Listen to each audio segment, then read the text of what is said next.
पर्यटन मंत्री शंभूराज देसाई साहेब यांचा आज वाढदिवस आहे आणि त्यांच्या वाढदिवसाला TV9 मराठीकडून शुभेच्छा आहेत. साहेब, तुम्हाला TV9 मराठीकडून वाढदिवसाच्या शुभेच्छा. आणि वाढदिवसाचा काय संकल्प आहे? सर्वप्रथम आपण दिलेल्या शुभेच्छांचा नम्रपणाने मी स्वीकार करतो आणि आपल्या शुभेच्छांबद्दल मी आपणा सर्वांचे आभार मानतो. मी दरवर्षी वेगवेगळ्या सामाजिक उपक्रमाच्या माध्यमातून वाढदिवस साजरा करत असतो.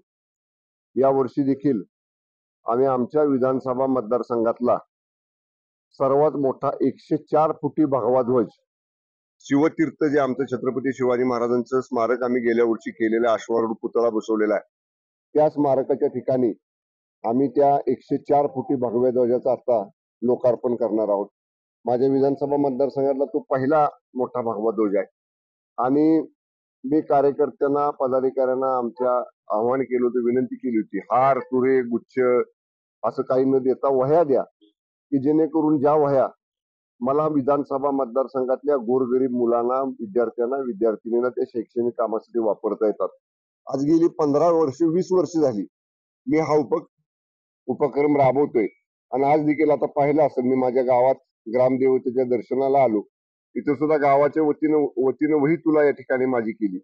जेवढे ग्रामस्थांनी मला शुभेच्छा दिल्या, प्रत्येकाने हातात वह्याचं बंडल या ठिकाणी दिलं. अशा वेगवेगळ्या रक्तदान शिबिर ठेवले, आम्ही आरोग्य शिबिर या ठिकाणी ठेवले. अशा वेगवेगळ्या सामाजिक उपक्रमातून मी हा वाढदिवस साजरा करत असतो. प्रश्न राजकीय आहे आणि वाढदिवस आहे, पण ठीक आहे.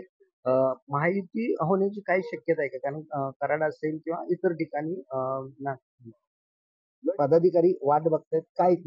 काय झालंय बघा, आता 3 वाजता शेवटचा दिवस आहे. मी आपल्याला मागे सुद्धा सांगितलं, पालकमंत्री म्हणून दिवाळीपूर्वी सर्व लोकप्रतिनिधींना मी बैठकीला निमंत्रित केलं होतं. भारतीय जनता पक्षाचे जिल्हा अध्यक्ष त्या बैठकीला आले होते, आमदार अतुल भोसले. राष्ट्रवादी काँग्रेस पक्षाचे खासदार नितीन काका होते. आमच्या पक्षाकडनं मी आणि आमदार महेश शिंदे साहेब होतो. आमची चर्चा झाली, पण ती चर्चा पुढे जाऊ शकली नाही. आणि मग आता 2 दिवस निवडणुकीला बाकी असताना सुद्धा मी सुरुवात केलेली चर्चा निरोप देणार होते समोरच्या बाजूनं, पण निरोप आला नाही. आता वाट किती दिवस कार्यकर्ते बघणार? पण आम्ही सांगितले, आता बाबा अर्ज भरा. अजून अर्ज भरल्यानंतर माघार घ्यायला वेळ आहे. आला तोपर्यंत निरोप. त्यांनी केली इच्छा व्यक्त की आपण बसू, चर्चा करू, बैठक घेऊ.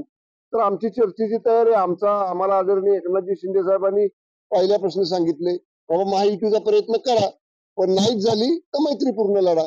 त्यामुळे तोच फॉर्म्युला जिल्ह्यामध्ये, महायुतीचा प्रयत्न आम्ही करू, नाही झाली तर मैत्रीपूर्ण लढू.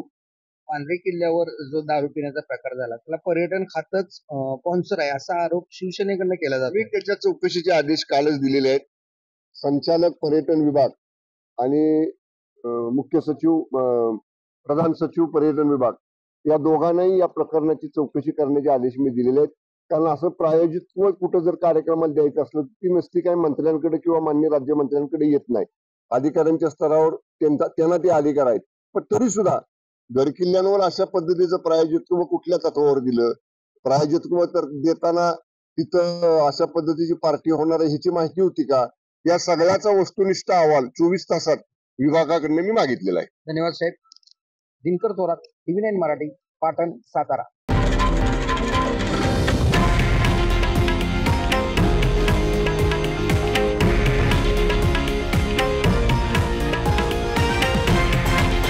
हे आहे देशातील नंबर 1 न्यूज नेटवर्क आणि आपण पाहत आहात TV9 मराठी, एकमेव.